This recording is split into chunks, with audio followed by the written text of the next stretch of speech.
Sabi ta kasi bago unity and marriage. So, can we give concrete na mga pamamaraan kung paano kita mag-iigwa ki unity sa satuyang pag-inibanan bilang Iyo. mag-agom? Pinakainot kaya ang sa tuyo masabi kayan dapat igwa kita ki maray na pangarungan kasi minsan baga pag lalo na pagbagupas ng kitang mag-inaguman medyo bao pa kita maray masyado sa terrain kang pag-aagom. Importante yun na igwa kita dapat ki maray na pangarungan. Okay. A role model. Role model. kumbaga. So, And who sa could tuya, that be? kung sa tuya manuman, si ang pinakamaritang role model, siyempre, ang sa tuya mga magurang. Kasi sinda ang pinakainot na nahihiling tayo. Kaya kang marumduman ta, kung narumduman ko, kang kitang do ano, so inot pa sa mga taon kan sa tuyang paginaguman, pirmi kita piga pagirumdum kan sa tuyang mga magurang kung paano kita dapat mag-inibanan. Bako sa, pero iba yan sa piga pakiaraman ka mga magurang ha, dapat kaan, tiga taonan kita ki maray na giya kan sa tuyang mga magurang. Ano nga niyang mga apod kayan, mga panuguntugon kan sa tuyang magurang? Dakulon kay Dakulon. itong mga tigari mind. Siguro kung sa saro-saroon tadi ita talaga siya maubos basta-basta. Pero siguro ako po ang bottom line digdi is that kita sa satuyang mga magurang no, dakulaon na influence talaga. Kita din bilang mag-agumunyan, dakulaon din ang magiging influence sa satuyang mga aki. So, kung So, ano ang tugon nga papangarugon, ni sa imo ni, ano, ni ako ang Mami Gano? ni Mami ka ito, ang pinakatugon sa ko ni Mami ka ito, permikod ang inuton, ang pagsabot asin pag-ataman sa sakuyang agom dapat permiko pag inuton. Kasi dakulaon na mga pag-iriwal, dakula na mag-agom ang nag-iiriwal dahil sa na nagpupuon sa bagay na dai pinagsinabutan. Yan. So, Diba? tawa na nakidate na segue dyan. Ano? Tama itong sinasabi kang sa kuyang mother-in-law. Nasabi niya, permi mong inuton, sabuton ang sa imong agom. Kasi, halimbawa, may di ka mo pinagkauyunan, may di ka mo nagkaon sa sarong bagay, importante yun na sinasabotaan sa tuyang agom, sa tuyang partner. Kasi, kung dahil ta sinasabot sa tuyang daradarang pinakadipisilan, sulong mo sa na yan. Sabi nga sa kuyang agom, kapag may di kita pinagkasanubutan, nagkukuro kanya-kanya kita, nagasuro sa diri kita, kung ano mo nakagabatan sa tuyang inaagihan, di kanya-kanya kita. Mas magabat. Pero sana, kaya nga ni, kung sinasabotan sa tuyang agom, imbis na kanya-kanya kita, nahiging saro kita sa pagdarakan sa tuyang pinag-aagihan. So, duwa na kitang ma-solusyon kang bagay na yan. Duwa na kitang madaraka yan. Pero kung daita tiga sabutan sa tuyang agom, kanya-kanya kita, di mas magabat bagay yan. No, yun ang sabi niya, no? Sa tuyang pangarugan.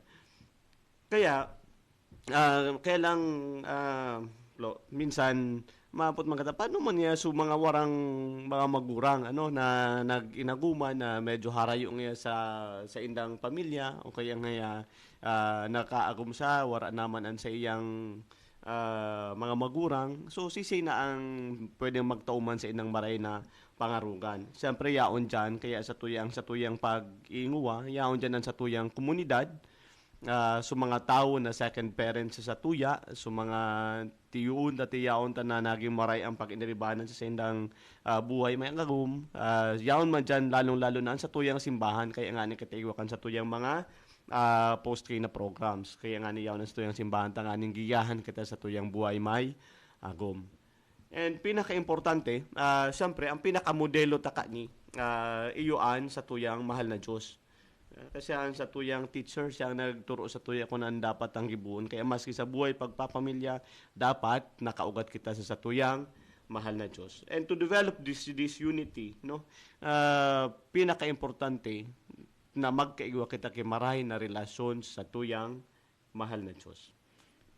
Dapat paano da kita before siguro kasi po pag tig-isip ta, so the true essence of unity in marriage minsan it's really very difficult, it's very very challenging, pero if we have this deep personal relationship with God, no, kung nakapag-build kita kimaray na relasyon sa satuyang mahal na Diyos through prayer, siguro talagang dapat may time ka para magpangaji, magdulo kang sa imong pasasalamat, kang sa imong mga hinaing, kang sa imong mga hinahagad sa mahal na Diyos. Dakol na pamamaraan on how to really develop not just any relationship, but a personal relationship with the Lord by attending Mass, of course, diba? Kasi sabi nga ni po, it's the highest form of worship, diba? We have our personal prayer time by reading the scriptures. Dakol na pamamaraan, ano? Pag nagsimba ka baga, madawog taman sa sermon kan mga padi, lalo na sa ngunya na andaw, madadawog taman sa indang mga sermon kung paano kita mas maging marhay sa tuyang pag iniribanan. And siguro ano din po, more than you developing a personal relationship with the Lord, dapat magkaigo din kamo mismong mag-agom. So, importante yun baga so prayer time na magkaiba kamong duwa. Yan. Magsimba kamo bilang pamilya, magpangaji kamo bilang pamilya. Kasi through that prayer, through that going to Mass, nade-develop din ang unity sa sendo. Yes. Kaya nga ni pag nagapangaji ka mong sabay, nadadangog mo ang pangajion kan sa imong agom, nadadangog ko ang pangajion kan sa kuya agom, nadadangog naman sa kuyang pangajion. Kaya sa pagpangaji na iyan, mas nahihiling mo na kung ano ang samuyang hinahagad kan sa muyang puso. No? Yeah, so that's first, kaipuhay na magkaigwa, solido as in makusog, no, na relasyon sa satuyang mahal na Diyos. Bako lang bilang or ang agom mo bilang siya man, kundi kamong mag-agom mismo. Pangadua siguro, ang pangadua ta? Sa relasyon ta man na duwa, no? Inot mga relasyon ta sa mahal na Diyos, panduwa, relasyon ta sa tuyang agom. No? Kita basic, bilang mag-agom. sabi nga ito, baga, ang basic commandment, my commandment is this, that you love one another as I have loved you. And pag pinag-urunan ta naman niya na pagkamot kan kada saro, inopening ta nga ni Kasubago, no? Pagkamot sa kada saro, tinataotaan sa tuyang buhay, no? Arog kan pagkamot ni Kristo sa satuya.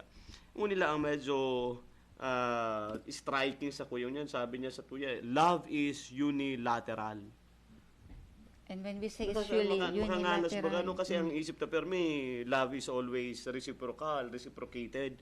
Na dapat pag naamutan mo, dapat balik-balik lang permi, Pero pinagurun mo kita giraray, arog kang pagkamot kan mahal na Diyos sa tuya, na tinaunyan sa tuyang buhay, minsan pa kita mga pasawayon minsan kita harayo sa iya, minsan kung sayang kita nagaduman, minsan nalingawan ta siya, pero ang pagkamot kan mahal na Diyos yaon sa tuya. Pero lahat is unilateral. Pagkamot kan mahal na Diyos, siguro sa tuya kung ilingon taman, kung ibababa tayo sa tuyang level, pagkamot ta sa tuyang agom, unilateral, papadabahon ta sa tuyang agom, nin tudo. Minsan pa nga ni nakakalingaw siya, kita nakakalingaw sa pagkamot ta sa iya. Kaya Paano kung ibalik ta na ito giraray? Tapos sa iya man sa diri niya, na kita, sabi niya, maski pangayaan sa kuyang agom na kalingaw ngaya permi, pinsan.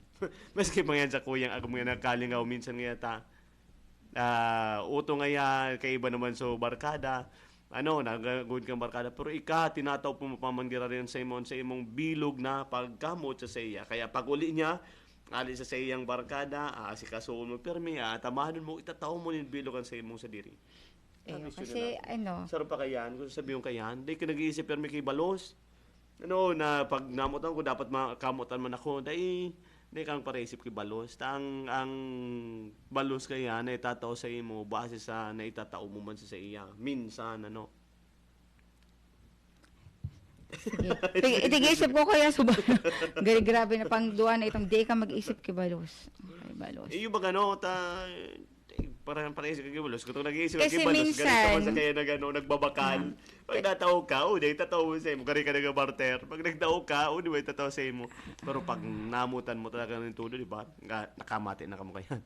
Siguro, lalo na sa tuyang mga agumano. Pag namutan mo yung tudo, itataw mo nin bilogan sa imong pagkamot na minsan paday ka nag-agad kay balos. Maski minsan sa tuyang mga kakian, lalo na, kaya nga kita nagasakripisyo, inot pa sana, siyam na bulan sa imong tulang. Sagud pagluwas, atamanon mo, papadakulahon mo, itataw mo ang gabo sa pangaipuan niya, nga nag-aagad ka kay bayad sa mga bagay na ihan. nga ta kukwentahan mo yan kang uning dapat dai ba ganyan pagkamot mo na sabi nga sa tuya pagkamot mo daing sukol nata tay nay modelo tayan ali sa pagkamot kan mahal na Dios siguro kung araw kayan ang sa tuyang kinikibot ya kita nakakaon kay mas maray na pag inibanan unity mas naging mas saro kita sa kada saro pero gusto sabihin ko kanina unilateral bako one-sided lang sabi yung kanita, nagigibo mo ini, na mutan mo siya ng todo, ninulit na hiling mo an sa iyang kondisyon, nahiling mo an sa iyang pangaipo, nahiling mo an sa iyang kamugtakan. Pero kung ika makasadiri sa naday mo mahiling ang mga bagay na iyan, pikit ka kayan, sa sarong mata sanaan sa imong muklat. O kasi eventually kasi if we reciprocate the love based on the love that we are receiving, sabi nga ni kasi bago kang sa kuyang agom, gadi nagkakaigwa kang takulununo na kondisyon. Nagkakaigwa kay mga gadi gadi permi kang ini ang itao ko kung ini man ang yan mo. Ini ang gigibon ko kung ini man. Permi ka may kung. It always depends on what you are receiving, no, on what he or she is giving. Kaya sabi nga ni po dapat po marriage is a commitment na nagbabadi, nagdedepende sa kung ano lang ang tigtataon niya or tigpapailing niya sa imo. So, bago po giraray kita magpadagos, ma-break po muna kita para giraray sa tuyang mga diit na pagiromdom.